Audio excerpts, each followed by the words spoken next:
ஊழலற்ற நேர்மையான பத்தரை மாற்று பசும் தங்கமான தூய்மையான அரசியல்வாதி, நேர்மையான இலக்கியவாதி.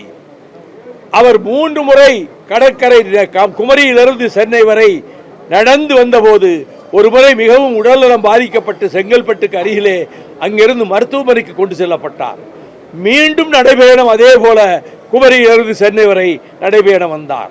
நான் மதுவை எதிர்த்து நான் குமரிக்கரையிலே இருந்து நடைபயணம் வந்தபோது திண்டிவனத்தில் என்னை சந்தித்து 12 கிலோமீட்டர் என்னோடு நடந்து வந்தபோது, அண்ணா உங்களுக்கு உடல்நலம் கவனிக்கப்பட வேண்டிய ஒன்று, நீங்கள் இவ்வளவு நடந்தாலே போதும் என்று சொன்னதற்கு கூட கேட்கவில்லை. அதற்கு பின்னர் அவர் மருத்துவமனையில் அனுமதிக்கப்பட்ட ஒவ்வொரு நேரத்திலும் போய் நீண்ட நேரம் பேசிக் கொண்டிருந்திருக்கிறேன். அவர் பாரத மாதா கோயிலுக்கு சிலையும் கோயிலும் அமைக்க வேண்டும் என்று அதற்கொரு நடைபயணம் வைத்தார். இந்த நடைபயணங்களை சென்னையிலே தொடங்கி வைக்கும் போது ஐயா வீரமணி அவர்களைப் போல முக்கிய தலைவர்களையும் அழைத்த போது என்னையும் அழைத்திருந்தார் தொடங்கி வைப்பதற்கு.